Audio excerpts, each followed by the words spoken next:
want to talk to you today about speaking faith-filled words. Our words have creative power. If you want to know what you're going to be like 5 years from now, just listen to what you're saying about yourself. You are prophesying your future. And too many people go around saying, I'll never get well. I'll never get out of debt. It's flu season, I'll probably get it. This marriage is never going to last. And then they wonder why they don't get any good breaks and why they don't see situations.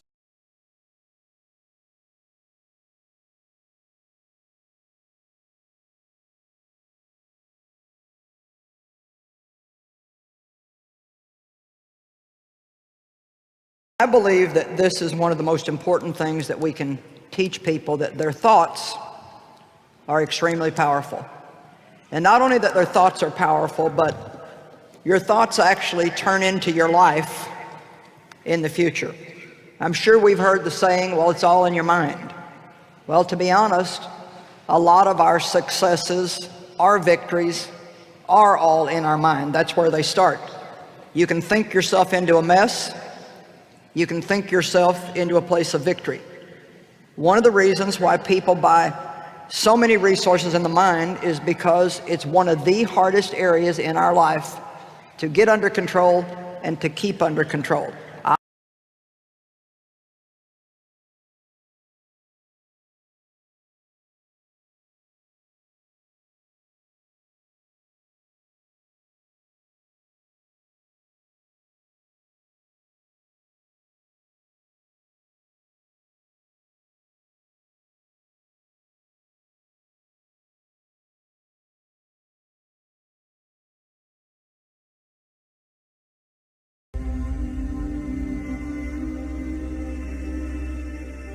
Il y a un an, ma vie s'est effondrée autour de moi.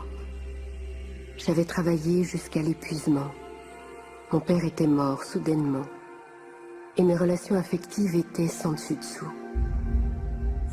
J'ignorais encore que de mon grand désespoir sortirait le plus grand des cadeaux.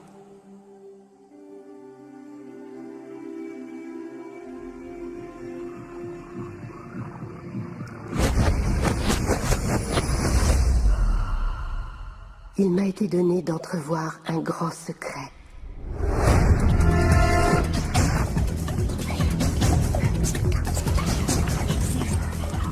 Je me suis mise à chercher le secret à travers l'histoire.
Incroyable que tant de gens l'aient connu. Toutes les plus grandes figures de l'histoire.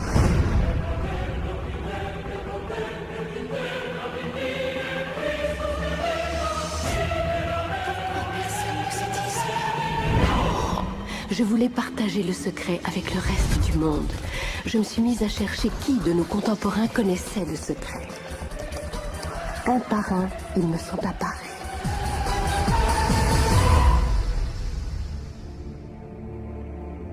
Sachez que ce secret vous donne ce que vous voulez. Bonheur, santé, richesse. Vous pouvez avoir, faire ou devenir ce que vous voulez. Choisissez. On peut absolument avoir tout ce qu'on veut. Les rêves les plus fous. Dans quelle maison voulez-vous vivre? Voulez-vous être millionnaire? Est-ce que ça vous plairait de démarrer une affaire? Voulez-vous plus de succès? Qu'est-ce que vous voulez vraiment? J'ai été témoin de nombreux miracles dans ma vie. Miracles financiers, miracles de guérison physique, guérison mentale et en matière de relations. Des miracles s'étaient produits parce que les gens avaient appris à appliquer le secret. C'est le grand secret de la vie.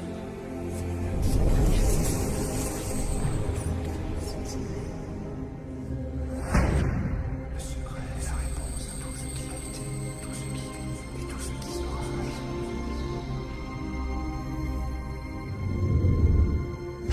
Vous devez probablement être en train de vous demander quel est ce secret.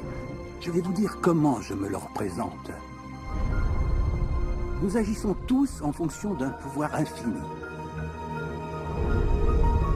Nous nous guidons tous exactement suivant les mêmes lois. Les lois naturelles de l'univers sont si précises que nous n'avons même aucune difficulté à construire des vaisseaux spatiaux, à envoyer des hommes sur la Lune et à minuter leur alunissage avec une précision d'une fraction de seconde. Peu importe que nous soyons en Inde, que nous soyons en Australie, en Nouvelle-Zélande, à Stockholm, Londres, Toronto, Montréal ou New York, nous agissons tous en fonction d'un pouvoir, d'une loi. C'est l'attraction. Le secret, c'est la loi d'attraction. Quoi qu'il se passe dans votre vie, c'est vous qui attirez tout ce qui arrive. Et vous l'attirez par la seule force des images mentales que vous créez dans votre esprit. Tout ce à quoi vous pensez, tout ce qui se forme dans votre esprit est attiré vers vous. Les hommes les plus avisés en ont toujours eu conscience. Même du temps de la civilisation babylonienne, un petit groupe à part en était déjà pleinement conscient. Pourquoi croyez-vous que 1% de la population gagne environ 66% de tout l'argent qu'on peut gagner? Vous croyez que c'est le hasard? Il n'y a aucun hasard là-dedans. C'est que ça fonctionne comme ça. Ils comprennent quelque chose. Ils comprennent le secret. Et c'est votre tour maintenant de découvrir le secret. La manière la plus simple de me représenter la loi d'attraction, c'est d'imaginer tout mon esprit comme un aimant. Et je sais qu'un aimant a une force d'attraction. Si on veut beaucoup simplifier, la loi d'attraction dit que l'égal attire son égal. Mais là, ça se situe au niveau de la pensée. Notre boulot d'humain, c'est de nous accrocher aux choses que nous voulons, de bien garder en permanence à l'esprit ce que nous voulons. Et à partir de ça, nous commençons à invoquer une des plus grandes lois de l'univers, qui est la loi d'attraction. Nous devenons ce à quoi nous pensons le plus, mais nous attirons aussi ce à quoi nous pensons le plus. Si vous arrivez à le voir ici, vous le posséderez très vite. Et ce principe peut être résumé en 3 petits mots tout simples. Les pensées deviennent des faits. La plupart des gens ne comprennent pas qu'une pensée a une fréquence. Chaque pensée a sa fréquence. On peut mesurer une pensée. Et donc si on nourrit cette pensée encore et encore, ou bien si on s'imagine par exemple avoir une voiture neuve, l'argent dont on a besoin, créer son entreprise, trouver son âme sœur, si on imagine à quoi ça ressemble, on émet une fréquence sur une base cohérente. Les pensées que vous avez envoient un signal magnétique dans l'environnement et cela met leur parallèle en mouvement vers vous. Imaginez-vous vivre dans l'abondance, vous attirerez l'abondance. Ça marche toujours, ça marche à chaque fois, avec tout le monde. Le problème, c'est que la plupart des gens pensent à ce qu'ils ne veulent pas, et ils demandent pourquoi ça ne cesse de leur arriver encore et encore. La loi d'attraction se fiche que quelqu'un perçoive une chose comme bonne ou mauvaise, qu'elle la veuille ou qu'au contraire elle ne la veuille pas. C'est à ses pensées qu'elle réagit. Donc si vous pensez à une montagne de dettes et que vous en êtes malheureux, vous envoyez un signal dans l'univers. Waouh, je suis vraiment mal à cause de toutes ces dettes effrayantes. Vous vous l'affirmez à vous-même jusqu'à le ressentir en vous très profondément. Et vous en aurez beaucoup plus. La loi d'attraction est très obéissante. Si vous pensez aux choses que vous voulez, en vous concentrant dessus de toutes vos forces, la loi d'attraction vous donnera ce que vous voulez, à chaque fois. Si vous vous concentrez sur ce que vous ne voulez pas, je ne veux pas être en retard, je ne veux pas être en retard. Vous faites vraiment tout pour que ça arrive. La loi d'attraction n'intègre pas que vous ne le voulez pas. Donc ça se produira encore et encore et encore. La loi d'attraction ne distingue pas ce qu'on veut de ce que l'on ne veut pas. Elle manifeste ce à quoi on pense. La loi d'attraction s'applique toujours. Qu'on la comprenne ou non, qu'on y croit ou non, elle s'applique toujours. Elle s'applique dès lors que vous pensez. Chaque fois qu'une pensée se forme, la loi d'attraction est opérationnelle. Que vous pensiez au passé, au présent ou à l'avenir, la loi d'attraction s'applique et rien ne vient interrompre ce processus. Il n'y a pas de bouton pause ni de bouton stop, c'est toujours en action. Tout comme vos pensées.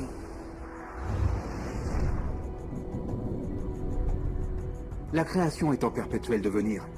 À chaque fois qu'un individu a une pensée, ou qu'il approfondit une réflexion qui lui est venue, celle-ci s'intègre au processus de création et quelque chose naîtra de ses pensées. Selon la loi d'attraction, on obtient de l'univers tout ce qu'on dit et sur quoi on se concentre. Donc si on se plaint que les choses vont mal, on crée des raisons supplémentaires que les choses aillent de mal en pis. Je refuse d'avaler ça. Regardez-moi ça. J'avais un étudiant nommé Robert. Robert était homo. Et il suivait un cours que je donne sur Internet qui prévoit que les étudiants puissent m'écrire directement. Et dans ses mails, Robert soulignait tout ce que sa vie avait de triste. À son travail, les gens faisaient bloc contre lui. Et il était constamment stressé parce qu'ils étaient très durs avec lui. Quand il marchait dans la rue, il disait qu'il ne pouvait faire un mètre sans être agressé par des homophobes qui cherchaient à le maltraiter d'une manière ou d'une autre. Son rêve était de devenir artiste comique. La première fois qu'il est monté sur scène pour faire son spectacle, le public l'a insulté. Parce qu'il était gay. Sa vie entière n'était que malheur, misère, humiliation en tout genre. Et il était obsédé à l'idée d'être agressé parce qu'il était homosexuel. Pour résoudre son problème, il a fallu que je lui prouve qu'il ne pensait qu'à ce qu'il ne voulait pas. Je l'ai renvoyé au mail qu'il m'avait adressé. Je lui ai dit, relisez-le, toutes ces choses que vous ne voulez pas et dont vous ne cessez de me parler. Et vous en parlez avec une passion assez peu commune. Quand on se concentre sur une chose avec tant de passion, on est sûr qu'elle se produira plus vite encore. Alors il s'est mis à se concentrer sur ce qu'il voulait profondément. Il l'a vraiment fait. Et là, en l'espace de quelques 6 à 8 semaines, il s'est produit un véritable miracle. Tous les gens de son bureau qui le harcelaient ont été mutés dans d'autres services, ou ont quitté la société, ou l'ont laissé en paix. Et il s'est mis à adorer son boulot. Il a remarqué que lorsqu'il marchait dans la rue, plus personne ne l'accostait pour le harceler. Les agresseurs avaient disparu. Je suis un homme très très gai. Quand il est remonté sur scène pour jouer la comédie, il a eu droit à des ovations. Plus personne ne le chahutait. Sa vie entière a changé parce qu'il a cessé de concentrer ses pensées sur tout ce qu'il ne voulait pas, sur ce qu'il craignait ou qu'il cherchait à éviter, pour se concentrer sur les choses qu'il voulait. Si une personne est très positive dans son allure, dans ses orientations, elle attirera à elle des personnages positifs, des circonstances, des événements positifs. En revanche, si elle est négative, dans ses orientations, si elle est en colère, elle attirera de la même façon à elle des gens en colère et négatifs, et des circonstances négatives et violentes.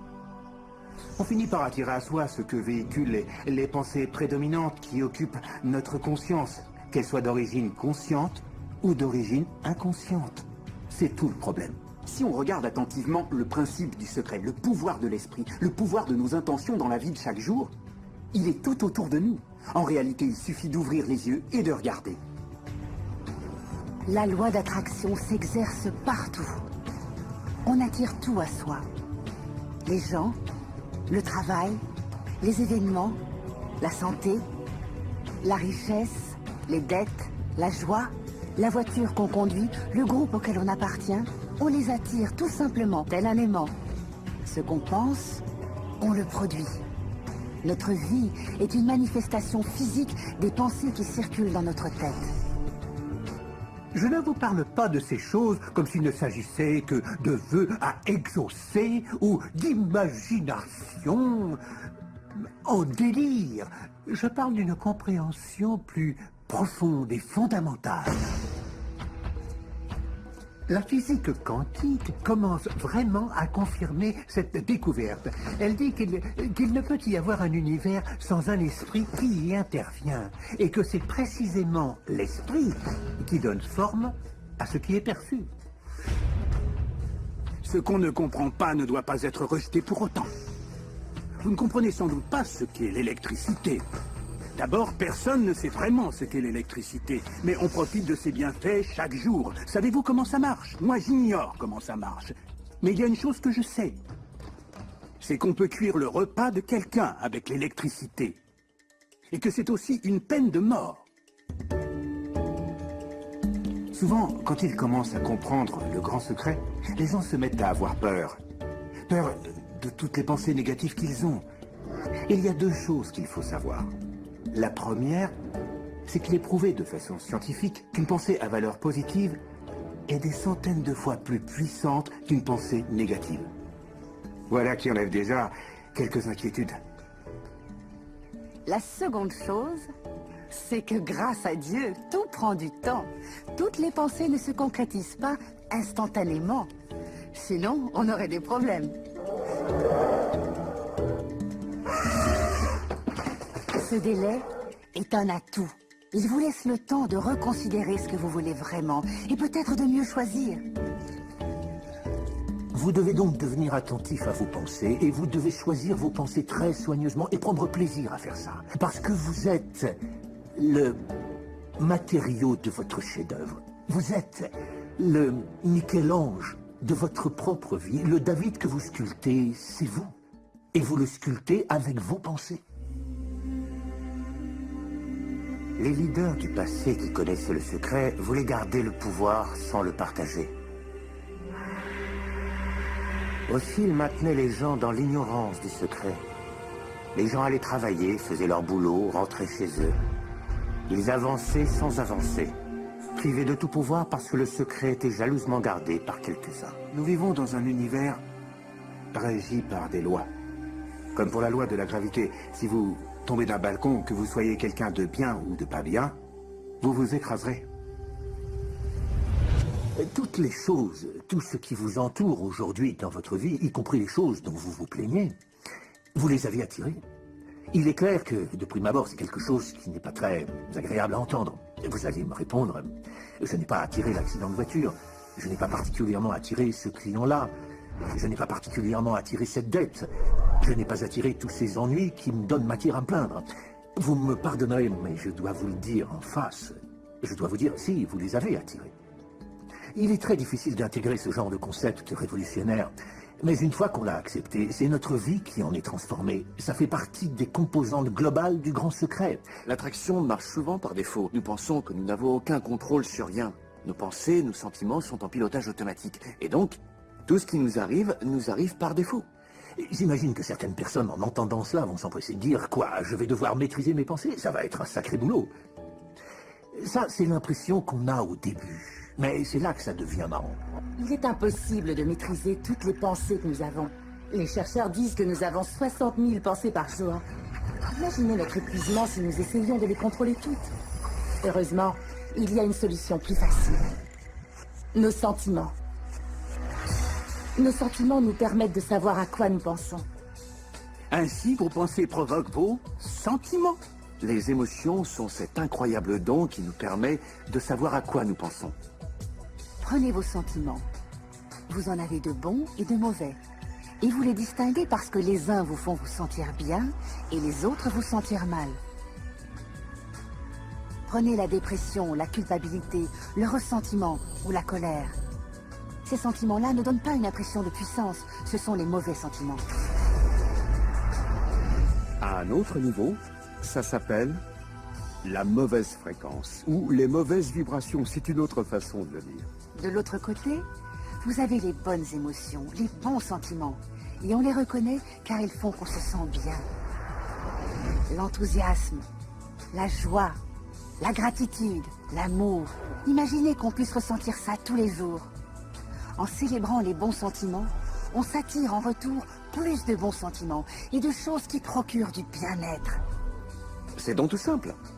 Pour savoir ce qu'on attire, il n'y a qu'une question. Ça va comment? Ça va bien. Parfait, alors continuez comme ça.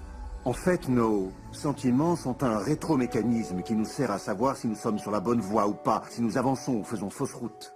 En vous sentant bien, vous créez un avenir qui est sur la voie de ce que vous désirez. En vous sentant mal, vous créez un avenir qui s'écarte de vos désirs. La loi d'attraction s'applique à chaque seconde de votre journée. Tout ce à quoi on pense, tout ce qu'on ressent crée notre avenir. Vos inquiétudes, vos peurs vont vous apporter plus d'inquiétude et de peur au cours de la journée.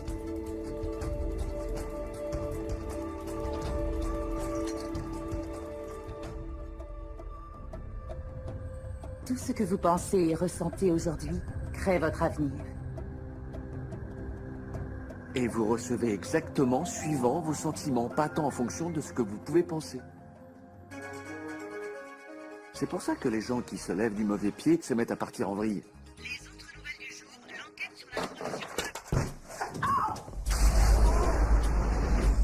Toute leur journée passe comme ça. Ils ne se doutent pas qu'une simple modification émotionnelle pourrait changer leur journée et leur vie. Si on commence bien sa journée, avec un réel sentiment de bonheur, et si on ne laisse rien entamer cette bonne humeur, la loi d'attraction fait qu'on s'attire des situations, des circonstances, des gens qui soutiendront ce bonheur. Bon jour, mauvais jour, les riches s'enrichissent, les pauvres s'appauvrissent, tout dépend de la nature des sentiments que l'on ressent majoritairement et continuellement. Commencez tout de suite par vous sentir en forme. Commencez par vous sentir prospère. Commencez par sentir tout l'amour qui vous entoure, même s'il n'est pas encore là. Et vous remarquerez que l'univers correspondra à la nature de votre champ. L'univers correspondra à la nature de ce sentiment essentiel. Il le manifestera, parce que vous le ressentez ainsi. Vos pensées et vos sentiments créent votre vie.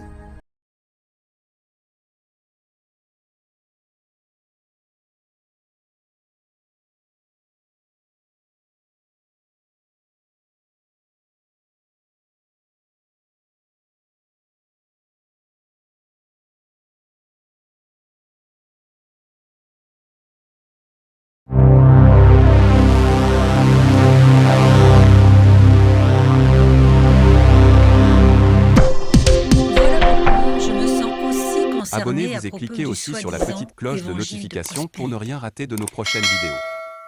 N'oubliez pas de partager aussi la vidéo et de la liker. Mais laissez-moi définir un peu. C'est surtout son ensemble.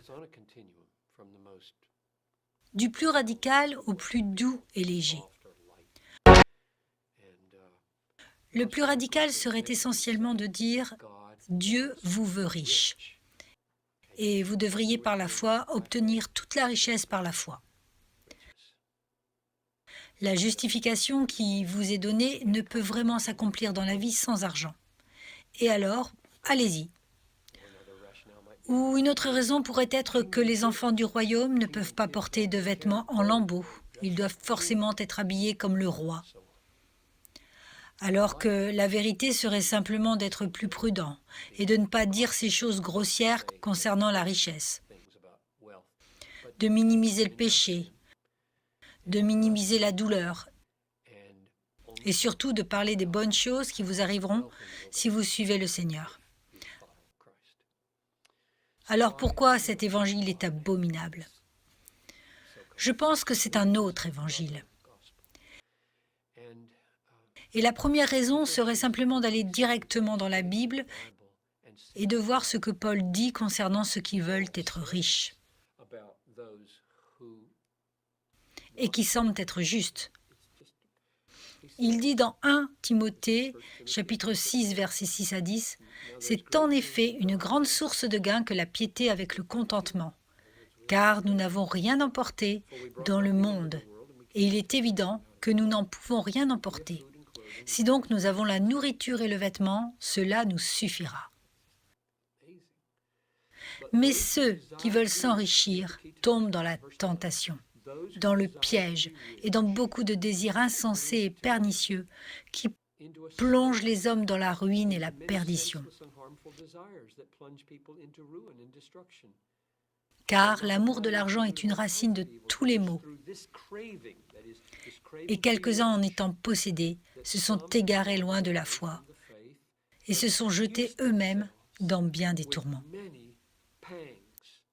En d'autres mots, toute chose qui conduit les gens au suicide, à être anéantis par la douleur parce qu'ils ont le désir d'être riches, est nourrie et cultivée par les prédicateurs de la prospérité. Ils encouragent ce comportement suicidaire. C'est abominable. Jésus a dit qu'il est plus facile à un chameau de passer par le trou d'une aiguille qu'à un riche d'entrer dans le royaume de Dieu. Comment pourrait-il dire cela? C'est parce que les richesses sont des choses tellement dangereuses. Elles ne sont pas une bénédiction en général, elles sont une malédiction. Les gens sont maudits par les richesses, ils sont détruits par les richesses. Et là encore, petite parenthèse, je ne veux pas dire que c'est un péché de gagner beaucoup d'argent. Je veux juste dire que c'est un péché de vouloir garder beaucoup d'argent. Et il est suicidaire de vouloir garder beaucoup d'argent, avoir de grandes granges, des voitures plus grandes, des maisons plus grandes, des portefeuilles plus gros, des vêtements plus beaux, car tout s'accroît avec vos revenus afin que votre conscience devienne de plus en plus dure. Parce que si vous êtes un chrétien, à ce stade-là, votre conscience doit pouvoir vous dire « Ok, ça suffit, c'est le chemin du calvaire, c'est ce que signifie renoncer à soi-même, c'est ce que signifie suivre Jésus, c'est ce que signifie mourir tous les jours, c'est ce que signifie avoir mon trésor au paradis. » Mais il ne le fera pas. Cela ne fonctionnera pas si votre conscience est lacérée pour l'empêcher de tuer votre chair. Jésus dit qu'il est difficile pour un homme riche d'aller au royaume des cieux. Paul dit que ceux qui désirent être riches tombent dans la tentation et sont conduits dans beaucoup de douleurs. Puis viennent les prédicateurs de la prospérité qui disent « Oui, le Seigneur veut vraiment que vous soyez riches. Nous devons poursuivre la richesse. Jésus est le chemin de la richesse. Les richesses sont le signe de la bénédiction de Dieu. » Il suffit de dire qu'ils sont en parfaite contradiction avec la parole. Et donc, c'est mortel. Voici une autre raison pour laquelle je suis vraiment énervée contre ces prédicateurs de la prospérité. Ces prédicateurs ne parlent pas seulement aux Américains qui sont déjà aisés, pour les aider à devenir encore un peu plus riches. Ils montent dans leur jet personnel. Ils volent vers l'Afrique ou les Philippines. Et ils débarquent et rassemblent un stade de 100 000 pauvres désespérés. Et ils leur font croire que s'ils croient en Jésus, ils vont devenir riches, qu'ils ne rencontreront plus de difficultés, que leurs épouses n'auront plus de fausses couches, bla bla bla. Puis ils retourneront dans leur jet avec leurs poches pleines et rentreront à la maison. Qui est le méchant? Parce que la Bible est tellement remplie d'enseignements qui dit que dans cette vie, nos légères afflictions du moment présent produisent pour nous un poids éternel de gloire au-delà de toute comparaison. À quoi Paul fait référence ici? Il se réfère à un temps. La vie correspond au blanc de la gloire éternelle au ciel. Cela signifie que quand tu viens à Christ, tu viens et tu meurs, et nous devons nous attendre à beaucoup de tribulations pour rentrer dans le royaume de Dieu. Le christianisme normal est douloureux. Il y a beaucoup de tristesse, mais toujours dans la joie. Les prédicateurs de la prospérité ne préparent pas les nouveaux convertis des pays du tiers-monde à supporter les réalités de ce qu'il leur en coûtera d'être chrétiens. Et il y a une autre raison. Il y a aussi une grande quantité de groupes de personnes dans le monde qui n'ont pas de missionnaires qui se sont engagés envers eux.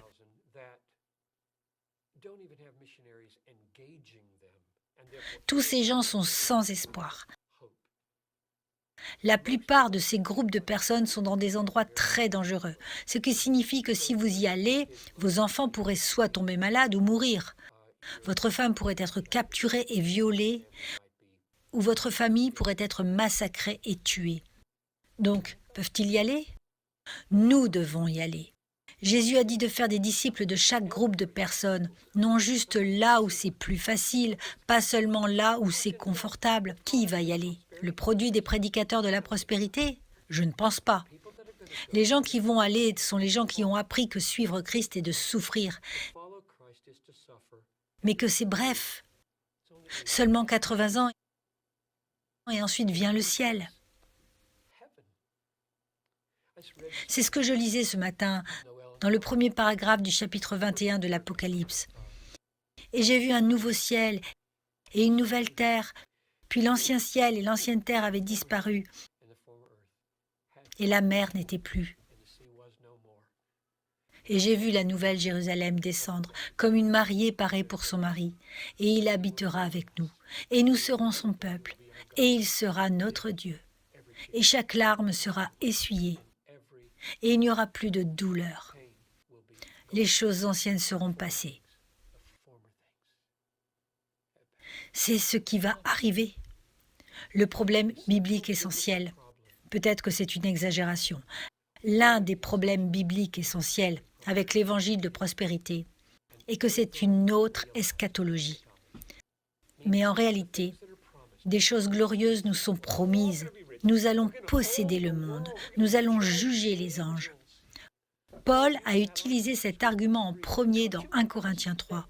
Ne vous rendez-vous pas compte que vous allez hériter du monde? Le monde est à vous, la politique est à vous, soit le monde, soit la vie, soit la mort, tout est à vous. Avec la conclusion, pourquoi vous vantez auprès des hommes? En d'autres termes, pourquoi ne prendriez-vous pas comme chemin de souffrir, d'être humble, gentil et serviteur, et de marcher sur cette route du calvaire, et de prendre la peine d'être chrétien? Ça vient. Mais au lieu de dire que nous devons attendre pour cela et vivre à travers de nombreuses tribulations ici-bas, ils disent « Apportez maintenant, le royaume est déjà ici.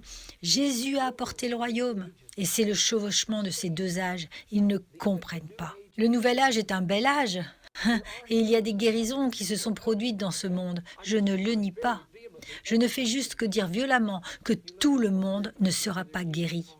Alors laissons ces prédicateurs de la prospérité qui guérissent. Allez prêcher leurs discours sur la foi dans les chambres aux urgences ou dans les salles de soins intensifs dans les hôpitaux. Allez-y, allez-y, et prêchez votre évangile. Non, ils n'y pensent pas. Ils ont des beaux habits, ils scintillent, ils ont de l'argent et des gens qui veulent désespérément quelqu'un pour leur dire comment devenir riche. Et là, ils gagnent beaucoup d'argent sur un chemin où il est impossible de faire face à la réalité, à moins d'avoir une théologie de la souffrance. Et ainsi, pour toutes ces raisons, et plus, c'est une chose tragique que l'une des plus grandes exportations d'Amérique soit l'évangile de la prospérité. Les personnes de cet évangile sont détruites, les chrétiens sont affaiblis, Dieu est déshonoré, et les âmes périssent à cause de cela. Et beaucoup de gars deviennent riches là-dessus.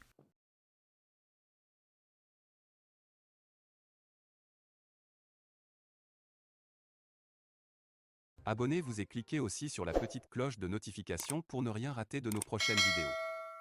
N'oubliez pas de partager aussi la vidéo et de la liker.